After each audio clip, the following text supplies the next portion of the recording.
30 अप्रैल यानी कि आज से चार धाम यात्रा शुरू हो गई है। अगर आप भी इस पावन यात्रा पर जाने का प्लान बना रहे हैं तो इसके बारे में कुछ चीजें जानना आपके लिए बेहद जरूरी है। जैसे कि यात्रा की शुरुआत कहां से होगी, कब कौन से धाम खुलेंगे, इसका रजिस्ट्रेशन कैसे करवाना होगा, जाने के लिए आप कौन सा रास्ता चुनें और अपने साथ क्या क्या लेकर जाएं जिससे ये यात्रा में आपको किसी भी तरह की परेशानी का सामना ना करना पड़े। सब कुछ डिटेल में बताएंगे आपको इस वीडियो में। नमस्कार, मेरा नाम है साक्षी भारद्वाज और आप देख रहे हैं लोकमत हिंदी। सबसे पहले जानते हैं कि इस चार धाम यात्रा में कौन कौन से धाम आते हैं।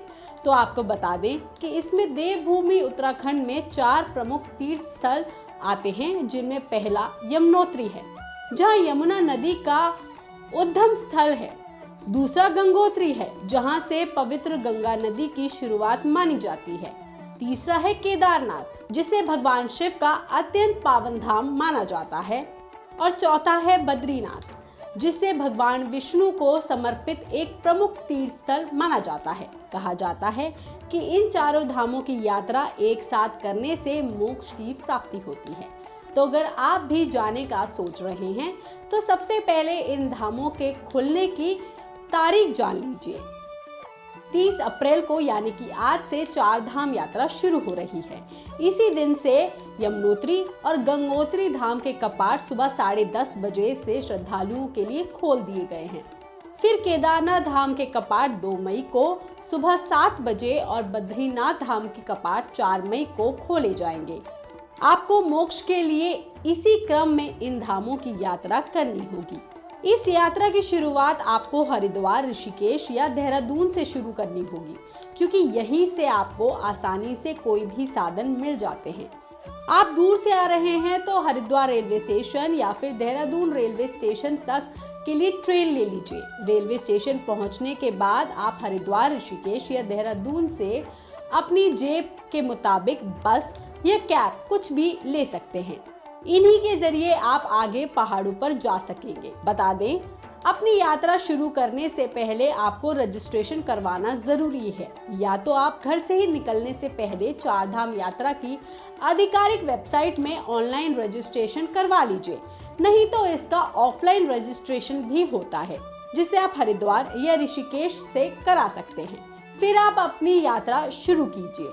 इस यात्रा का पहला पड़ाव यमुनोत्री है, जहां तक पहुंचने के लिए आपको हरिद्वार से ऋषिकेश, फिर बरकोट और जानकी चटी से जाना होगा और फिर यहां पहुंचकर यमुनोत्री तक लगभग 6 किलोमीटर की ट्रैकिंग करनी होगी। यमुनोत्री की यात्रा करने के बाद आपको वहां से निकलकर उत्तरकाशी आना होगा, जिसके बाद हर्सिल से होते हुए आप गंगोत्री पहुंचेंगे।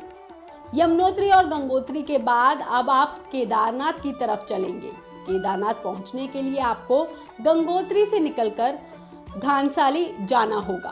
फिर इसके बाद अगस्त मुनि और गुप्तकाशी से होते हुए गौरीकुंड पहुंचेंगे और यहीं से केदारनाथ की चढ़ाई शुरू होती है और आप भी गौरीकुंड से अपनी चढ़ाई को शुरू करें, जिसे आप पैदल, घोड़े, खच्चर या पालकी के जरिए भी कर सकते हैं।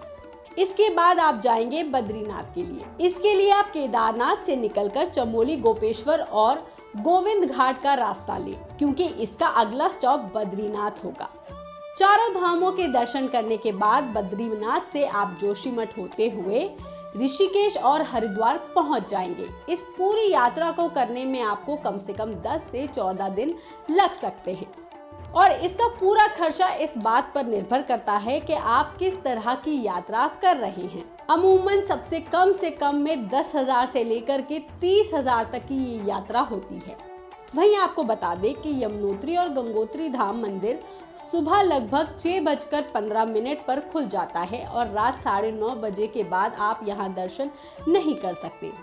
मंदिर दोपहर 12 से 2 के बीच बंद रहता है। वहीं केदारनाथ धाम मंदिर सुबह 4 बजे से रात 9 बजे तक खुलता है, जो दोपहर में 3 बजे से 5 बजे तक के लिए बंद रहता है। वहीं बद्रीनाथ धाम मंदिर सुबह 4:30 से दोपहर 1 बजे तक खुलता है, फिर शाम को 4 बजे से खुलकर रात को 9 बजे तक यहाँ पर आप आराम से दर्शन कर सकते हैं। इन सब के अलावा इस यात्रा के दौरान अपने साथ आधार कार्ड, पैन कार्ड जैसे जरूरी दस्तावेज अपने साथ जरूर रखें अपने साथ टॉर्च, पानी और खाना लेकर चलें। खास करके ऐसी खाने की चीज़ें जो आसानी से खराब ना हो और आप उसे किसी भी स्थिति में खा सकें। ये ज़रूरी चीज़ें आपके काम आएंगी। ऊंचाई पर स्थिति होने की वजह से आप अपने साथ मोटे कपड़े ज़रूर लेकर जाएं, क्योंकि इन सभी धामों पर काफ़ी ठंड होती है और मौसम कभी भी बदल सकता है। इसलिए आप ये सारी चीज़ें ज़रूर रखकर लेकर जाइएगा और हमको बताइएगा कि आपकी 4 धाम यात्रा इस बार कैसी रही। आपको हमारी ये जानकारी, ये खबर कैसी लगी, हमें कमेंट करके ज़रूर बताइएगा।